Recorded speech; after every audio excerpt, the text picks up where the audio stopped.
जब कोई सांसारिक लड़की विदा होती है वो भी बहुत रोती है, चीखती है, भाई से लिपट कर, पिता से, माँ से लिपट कर। हाँ, और ये विदाई होती ही बड़ी दर्दनाक है। कई बार जब लड़की ससुराल जाती है तो ससुराल वाले देखने आते हैं लड़की क्या लेकर आई, क्या मिला दहेज में, क्या लेकर आई। ये दुनिया भी कैसी है, क्यों? लड़की जब आई तो जमाने ने ये तो देखा कि लड़की क्या लेकर आई, पर किसी की दृष्टि वहां नहीं पहुंची कि लड़की क्या छोड़कर आई। लड़की का त्याग कोई नहीं देखता। और लड़की ससुराल में जब बहू होती है ना, कोई गलती हो जाए तो ताने सुनने को मिलते हैं। रोटियां यदि गोल गोल नहीं आई तो सास ताने मारती है, तेरी माँ ने नहीं सिखाया रोटी बनाना। सब्जी में जरा सा नमक ज्यादा हो जाए तो ताने सुनने को मिलते हैं। अच्छा, मैं आपसे पूछता हूं, आपकी बेटी से यदि गोल गोल रोटी ना आए तो क्या आप उसे ताने मारेंगे? नहीं, बल्कि हाथ पकड़कर सिखाएंगे कि ऐसे नहीं ऐसे। आपकी बेटी से गलती होती है तो आप उसे ताने नहीं मारती, बल्कि उसे सिखाती हैं। यदि हर सास अपनी बहू की गलती पर ताने ना मारकर उसे सिखाने लग जाए तो हर बहू बेटी हो जाए और हर सास माँ हो जाए और ये झगड़ा सदा सदा के लिए समाप्त हो जाए। परंतु कितनी बार हमने ये बातें समझाई पर खोपड़ी में जाती ही नहीं। कुछ दिन तो ठीक रहते हैं लोग, फिर पता नहीं क्या हो जाता है। क्यों ऐसा है राम जाने। हाँ, इसलिए मैं प्रार्थना करता हूं सास को माँ का दर्जा दिया जाए, सास को माँ कहा। एक सज्जन हमारे पास आए अभी कुछ दिन पहले और उन्होंने कहा, पता नहीं ये बात उन्होंने क्यों कही, उन्होंने कहा महाराज जी, बहू कभी बेटी नहीं बन सकती और सास कभी माँ नहीं बन सकती, ऐसा उन्होंने कहा। अब ये तो आप लोग ही बतला सकते हैं कि क्या बहू कभी बेटी नहीं बन सकती? क्या सास कभी माँ नहीं बन सकती? देखिए, बदलना चाहें तो बदला जा सकता है। मिट्टी से घड़ा भी बनता है और मिट्टी से चिलम भी बनती है। चिलम खुद जलती है, औरों को जलाती है, घड़ा खुद ठंडा रहता है, औरों को भी शीतलता प्रदान करता है। आप अपने आप को चाहें तो चिलम बना लें, आप अपने आप को चाहें तो घड़ा बना लें। कोई क्या आपको कुछ बनाएगा, आप ही अपने आप को कुछ बना सकते हैं। यदि कोई दूसरा कहे कि मैं तुम्हें ये बना दूंगा, ये उसकी भूल होगी। कोई किसी को कुछ नहीं बना सकता। यदि किसी को कुछ बनाया जा सकता है, आप स्वयं अपने आप को कुछ बना सकते हैं। चाहे घड़ा बनाए, चाहे चिलम बनाए। इसलिए मैं कहता हूं, अपने आप को बहू ना बनाओ, बेटी बनाओ। अपने आप को सास ना बनाओ, माँ बनाओ।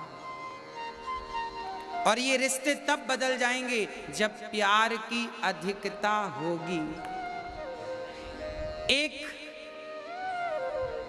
एक बेटी अपने पिता के पास आती है। उसकी सास बहुत परेशान करती थी, बहुत तंग करती थी।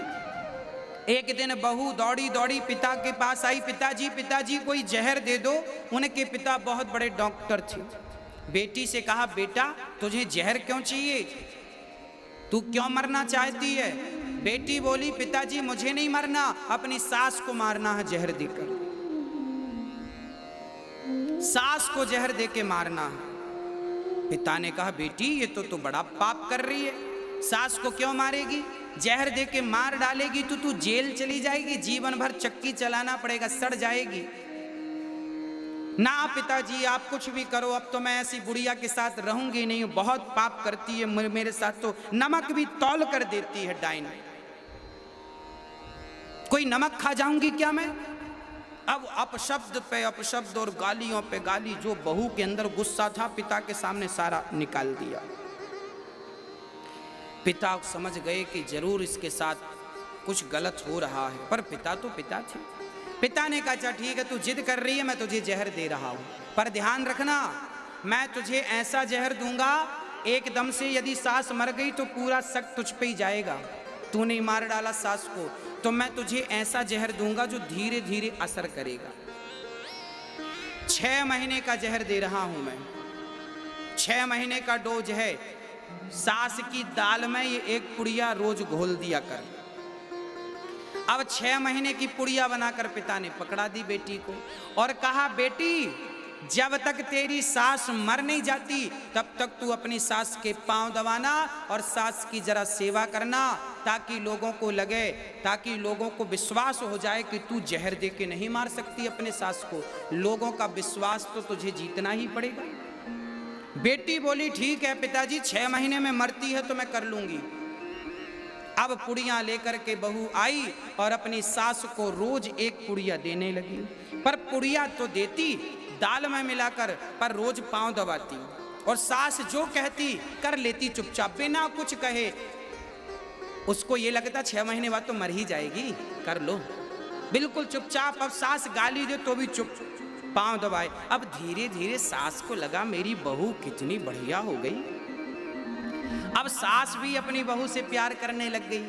वो भी कहती बेटा पांव मत दबा, तू भी तो थक गई होगी, जा सो जा। और सुन कल तू थोड़ा देर तक सोना, सुबह मैं उठ के काम कर लूंगी। अब सास घर का काम कभी कभी करती, कभी सास भोजन बनाने लगती। अब बहू कभी कभी बहू बर्तन मांज धुल देती तो कभी सास बर्तन, मतलब मिल बांट के अब काम होने लगा। अब बहू को लगने लगा मेरी सास तो बहुत अच्छी हो गई, ये तो मेरे साथ हाथ बटाने लग गई, ये तो काम करने लग गई। धीरे धीरे सास और बहू का इतना प्यार हो गया, इतना प्यार हो गया कि सास बहू के बिना ना रहे और बहू सास के बिना ना रहे। अब उसे याद आया कि सास को 6 महीने पूरे होने को आए, अब तो ये मर जाएगी और अब मैं चाहती नहीं हूं कि अब पिता के पास दौड़ी दौड़ी पिताजी पिताजी सुनो, वो सास की जो गोली तुमने दी थी रद्द करो उनको। क्या हुआ बेटा? पिताजी मैं अपनी सास को मारना नहीं चाहती, पहले तो लग रहा था कि मैं मार डालूं, पर सास तो इतनी बदल गई, इतनी अच्छी हो गई कि अब तो वो इतना प्यार करती है कि पहले मुझे खिलाती है बाद में खुद खाती है, और पूरी चाबियां उसने मुझे दे दी, जो करना है बहू तू कर। अब तो मुझे कोई दिक्कत नहीं है सास से, माँ की तरह मुझे प्यार करती है, माँ की तरह रखती है। पिताजी आप कोई ऐसी दवाई दो कि मेरी सास मरे ना, बल्कि मेरी उम्र भी उसको लग जाए। तब पिता ने कहा बेटा चिंता ना कर, जो तुझे गोलियां दी थी वो केवल चूरन की गोलियां थी, चिंता की कोई बात नहीं। चूरन था हाजमौला। अरे पिताजी तो ये बेटा जब तूने अपना स्वभाव बदला, मैंने कहा था ना कि तू अपने आप को बदल देगी तो सामने वाला अपने आप बदल जाएगा।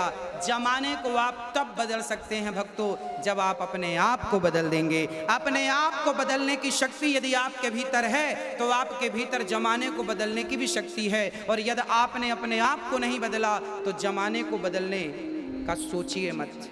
सास बुरी नहीं होती, बहू बुरी नहीं होती, केवल एक नजरिया बुरा होता है। इसलिए सास अपनी बहू से प्रेम और बहू अपनी सास से प्रेम करें। अपनी अपनी जिद छोड़ दें सब लोग, और कभी सास की बात मान ले बहू और कभी बहू की बात मान ले सास, तो फिर आपका घर घर थोड़ी रहेगा मेरी माँ, घर तो स्वर्ग बन जाएगा, घर स्वर्ग बन जाएगा।